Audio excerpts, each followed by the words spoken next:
I'm Gina. Welcome to my channel. I'm pretty new at this, so bear with me, and I hope that I can help you in some way, that this is informative. Basically, I'm here to talk about mental illness. I'm in my 50s. I have had mental illness my entire life. I ran a support group for 5 years. So I have a lot of head knowledge about different aspects of mental illness and treatments and coping skills and different things. And so these segments like this, I am titling Let's Talk Mental Illness. And today I would like to talk about the pandemic, the big white elephant in the room. It needs to be talked about because a lot of us have not handled it well. I have not handled it well.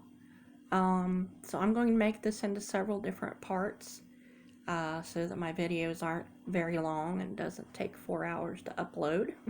And I won't be boring you. First of all, I want to thank you for coming to my channel. And I would like for you to subscribe so that you can be notified whenever I upload new videos. Also, if there's any comments that you were wanting to get in on. Anyways, let's go into this here. I took some notes to make sure that I would get to say what I wanted to say. So this is part 1 of talking about the pandemic.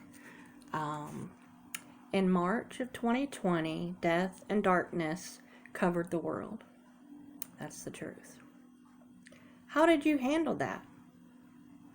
Were you glued to the TV 24/7? I was. Let's see. Were you terrified of the unknown? I certainly was.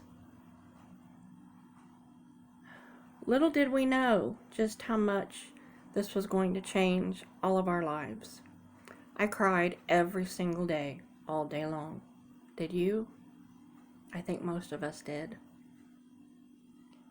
How did you handle the first few months? For me, anxiety and depression were very severe. I was, like I said, I was terrified. Nobody knew what was going on. Nobody knew how this started, how to treat it.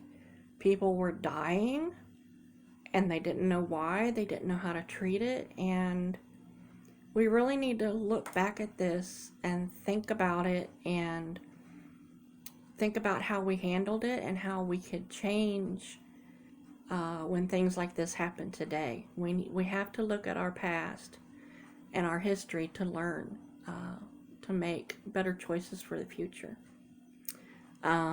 One thing that I needed to learn was to just turn off the TV. The news, all they want to report is all of the horrific details. They want to scare you. They want you to stay glued to the television. That's how they get their ratings. But for people like us, and for really most people, we just can't handle that. I was devastated. I was crying all the time. I couldn't even talk to anybody without crying.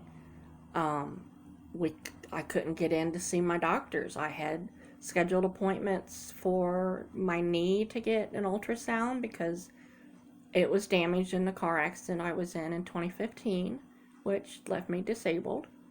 So I was not able to get that done.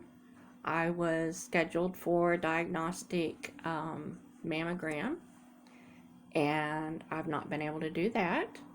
So a lot of things that really we needed to do, we were not able to do. But just the way that we handled everything. I had to learn that, like I said, turn the TV off. Get away from it.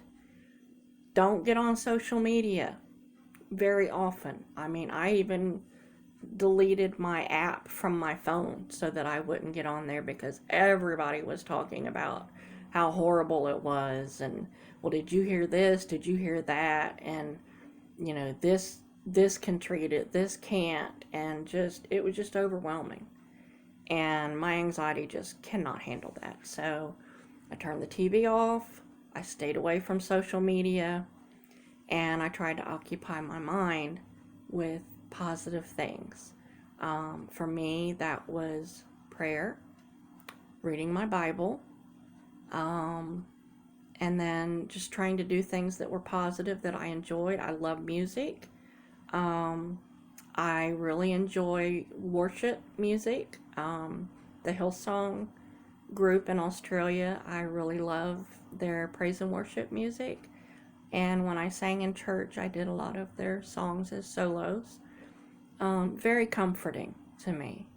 I really drew close to God at that point. Which if you're a Christian, that's one of the best things that you can do to help you get through anything.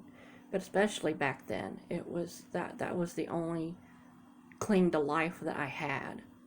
And then other ways we can do is we can journal, write down our feelings, write down what's going on, and then you can look back at that and say, hey, this is what happened, this is how I handled it. Either I need to do things differently, or wow, I was strong at that point, and this is how I made it through. And lots of times that's what you will actually learn.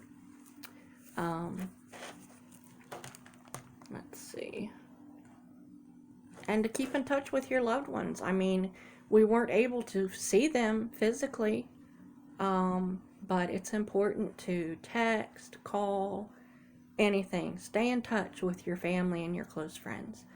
And that's your immediate support system right there. And I can't stress enough just how important that really is. Speaking of support system, a lot of us, people don't understand mental illness, so they will kind of shy away, treat us differently, act like we're contagious, different things. So once people find out that we have mental illness, some people will basically just walk away. They don't know what to say, they don't know what to do, they don't know how to react to how you act and how you react to things. So a lot of us end up being alone a lot. And support groups are very important for that. And since I can't start my group back up, I'm doing this online. And this is one resource that I have found that I can do. And I hope that I can reach people to let them know they're not alone, that it's okay if you're not okay, that we can talk. In the descriptions, I leave my email address so that if you would like to talk about something and not necessarily say it in the comments, you're welcome to email me anytime. Leave comments, critique my video, ask questions, whatever. I'd love to hear from you. And it is my goal to be able to help people. That's what I want to do, and that's what I've always wanted to do, is to help people. I have a caregiving heart, and this is just what I enjoy doing, what I feel like I need to be doing with my life. So that's it for today. If you would please subscribe to my channel, like the video, comment. I would love to hear from you, hear about what you think, hear about your experiences, things that have helped you.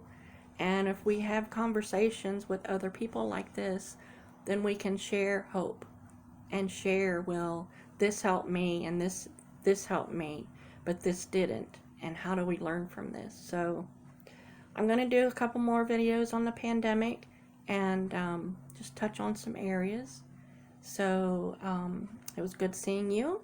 I hope you tune in again soon. And if you have family or friends that have mental illness, or you would like for them to learn from another person that has mental illness, feel free to share my page.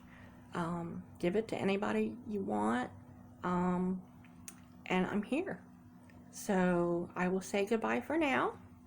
Subscribe, like my video, come back to see me, and until we see each other again, God bless and have a great day.